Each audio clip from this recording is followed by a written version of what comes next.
जय श्री राम। शंखनाद में आपका स्वागत है। पश्चिम बंगाल में एसआईआर खत्म हो गई, चुनाव खत्म हो गए, नतीजे आ गए, लेकिन ममता बनर्जी का सुप्रीम कोर्ट में रोना धोना खत्म नहीं हुआ है।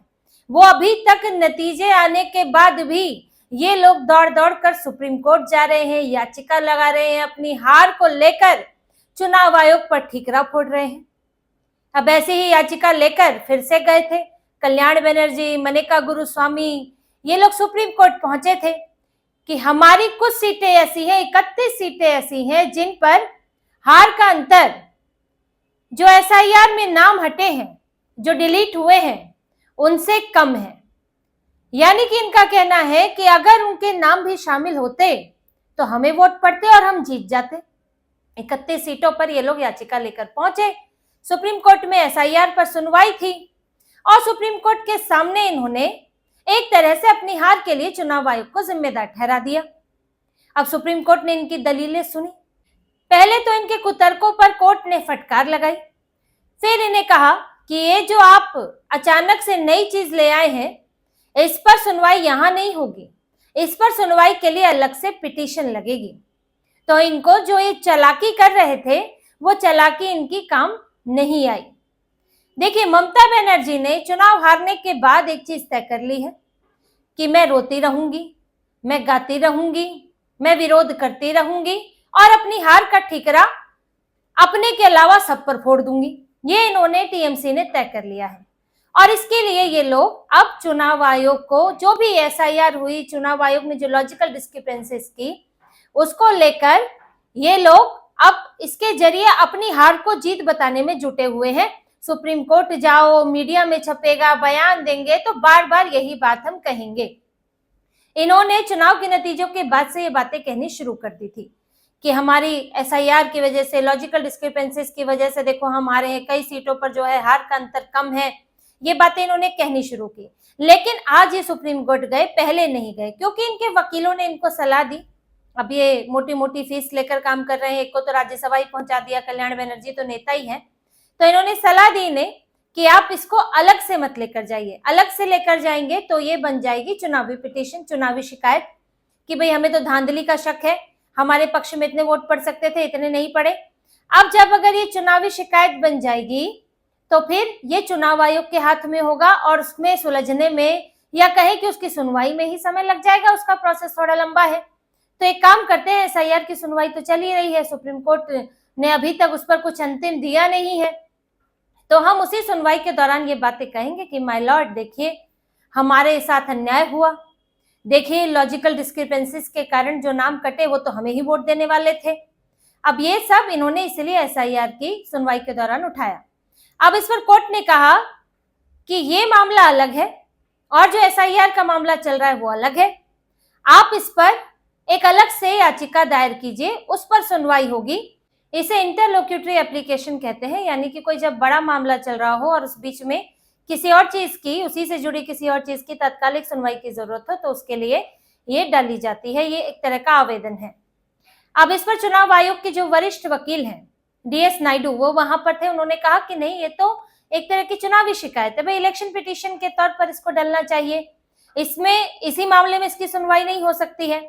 लेकिन इस पर कोर्ट ने कहा कि इस पर आपको जवाब देने का मौका तो वैसे भी मिलेगा, तो आप उसमें अपनी बात रखिएगा और ये अपनी एप्लीकेशन इसमें डाल सकते हैं। पर देखिए, टीएमसी वालों को इतने भर से भी चैन नहीं पड़ा, क्योंकि ये तो चाहते थे कि एसआईआर की सुनवाई के तहत ही इस पर सुनवाई हो जाए। अब इस पर मनिका गुरुस्वामी बोलने लगी कि माय लॉर्ड, देखिए 34 लाख नाम है जिन पर सुनवाई नहीं हुई है और जिस तरह से अभी धीरे धीरे ट्रिब्यूनल में सुनवाई हो रही है उसमें तो 4 साल लग जाएंगे। ऐसे कैसे होगा? इस बीच में तो कई चुनाव है, जैसे कि स्थानीय निकाय चुनाव भी होने वाले होंगे इस बीच में, और जैसे कि इस बार विधानसभा से पहले हुए स्थानीय निकाय चुनाव, फिर लोकसभा चुनाव भी होंगे। तो चुनाव तो होते रहते हैं और इसलिए इसमें जो वोटर लिस्ट है उसी के अनुसार होंगे। तो जो लोग इसमें शामिल नहीं हैं, और क्योंकि हमें लगता है कि हमारे वोटर्स इसमें कटे हैं, तो फिर इससे ये न्याय तो इसी तरह होता रहेगा, इनका कहना था। अब इस पर सीजेआई सूर्यकांत और जस्टिस जयमाला बागची इस पर सुनवाई कर रहे थे। उन्होंने इनकी शिकायतों पर फटकार लगाई। उन्होंने कहा कि अभी हर चीज हमारे हाथ में नहीं है। हम हर जगह ट्रिब्यूनल नहीं बनवा सकते हैं और हर ट्रिब्यूनल में आपको आसानी से पूर्व जज मिल जाए, ये भी संभव नहीं है। अब अगर कोई जज जाना भी चाहता है, काम नहीं करना चाहता है इसमें, तो हम लोग उससे जबरदस्ती नहीं करा सकते हैं। तो अब आप ये चाहे कि फटाफट ये 34 लाख मामले सुन लिए जाए, तो कोर्ट इसमें अब ज्यादा कुछ नहीं कर सकता है। ट्रिब्यूनल बना दी, ट्रिब्यूनल काम करेंगे। देखिए, अभी कलकत्ता हाईकोर्ट के पूर्व जस्टिस टीएस शिवगणनम, उन्होंने ट्रिब्यूनल की सुनवाई से खुद को अलग कर लिया। उन्होंने अपने निजी कारण बताए हैं और वो अब ट्रिब्यूनल की सुनवाई नहीं करेंगे। अब इसमें 19 जज जो है नियुक्त किए गए, पूर्व जज, अब कोई काम करना नहीं चाहेगा उसमें, तो उसमें चीफ जस्टिस क्या कर सकते हैं? तो जो चल रहा है वो वैसे ही चलेगा। अब इनका निपटारा, और इन मामलों के आधार पर अगर आप ये अपनी सिंपैथी या अपना कोई पॉइंट बढ़ाना चाहते हैं कि देखिए जी ये भी हमारे ही साथ हुए अन्याय का हिस्सा है, तो वो भी नहीं चलेगा। तो फिलहाल ये जो 34 लाख मामले हैं, ये ऐसे ही धीरे धीरे ट्रिब्यूनल के जरिए निपटेंगे और उन पर फैसला होता रहेगा।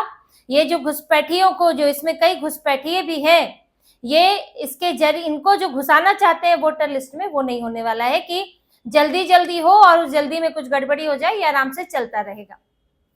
अब ये तो इनका पैंतरा फेल हो गया, लेकिन आगे भी इनके लिए स्थितियां अच्छी नहीं है। ये देखिए, इसके जरिए एक हंगामा खड़ा कर सकते हैं कि हम सुप्रीम कोर्ट गए, सुप्रीम कोर्ट में बार बार सुनवाई हो रही है, लेकिन सुप्रीम कोर्ट में इन्हें कुछ हासिल होता दिखता नहीं है। क्योंकि अगर ये जो शिकायत कर रहे हैं, उस शिकायत को अगर गंभीरता से देखा जाए तो उसमें ये लोग खुद फंस जाते हैं।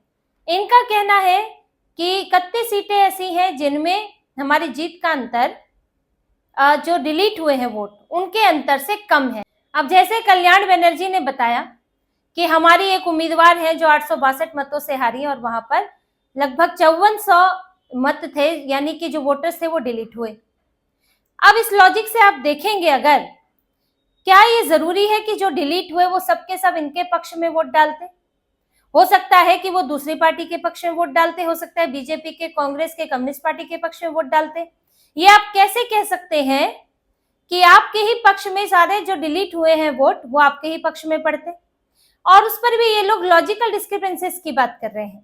ये इसकी बात नहीं कर रहे हैं जो मृतक हैं, जो डुप्लीकेट हैं, उनकी बात नहीं करेंगे, क्योंकि अगर उनकी बात करेंगे तो ये बात उल्टा इनके ऊपर पड़ जाएगी कि आज आप कह रहे हैं कि जो कटे हैं उनसे आपको नुकसान हुआ, तो क्या पिछले चुनाव में जो ये अतिरिक्त जुड़े हुए थे, जो मृतक भी जुड़े थे, जो डबल भी जुड़े हुए थे, क्या उनसे आपको फायदा हो रहा था?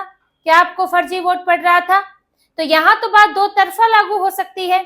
जब कटने से आपको नुकसान हुआ तो यानी कि जुड़ने से आपको फायदा हो रहा था, तो इसका जवाब तो आपको देना पड़ेगा। इसीलिए ये लोग सिर्फ लॉजिकल डिस्क्रिपेंसीज की बात कर रहे हैं। लॉजिकल डिस्क्रिपेंसीज में जो कट गए, और उसमें भी जो कटे हैं, क्या वो वापस आएंगे या वो वाकई गलत है? तो इस पर टीएमसी के पास आगे जवाब होने वाला नहीं है।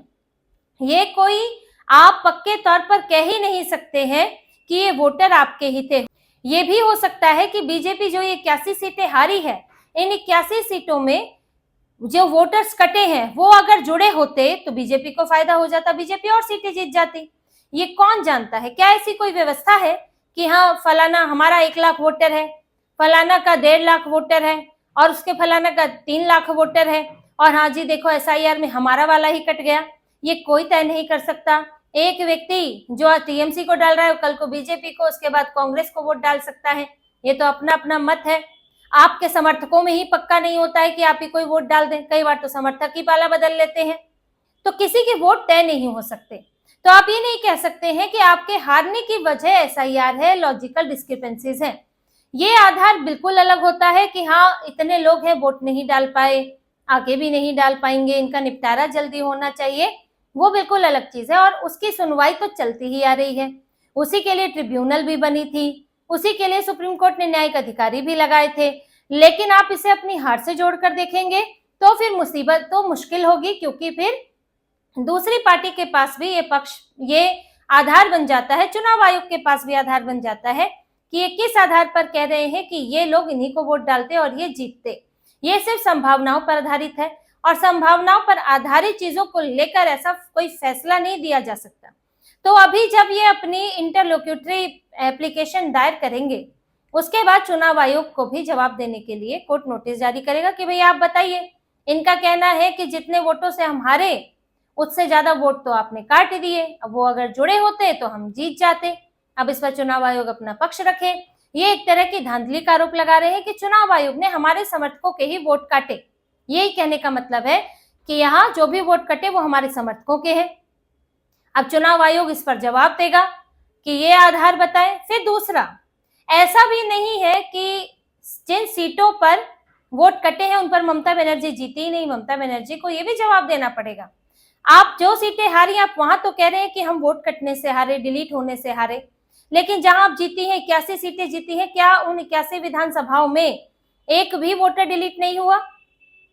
क्या वो विधानसभाएं हैं 81 की जहां पर कोई डिलीट नहीं हुआ है और आप जीत गए हैं? तो ये तो आधार बनता कि हाँ देखिए जी, जहां डिलीट नहीं हुए वहां तो हम जीत गए, जहां डिलीट हुए वहां हम हार गए। लेकिन इन 81 विधानसभाओं में, लगभग सभी विधानसभाओं में ये है कि वोटर्स के नाम कटे हैं और उन पर आप जीते भी हैं। तो फिर आपके पास आधार नहीं होता है। इनका एक तरह से स्टैंड साफ दिखाता है कि ये सिर्फ लड़ झगड़ कर सत्ता में बने रहना चाहते हैं।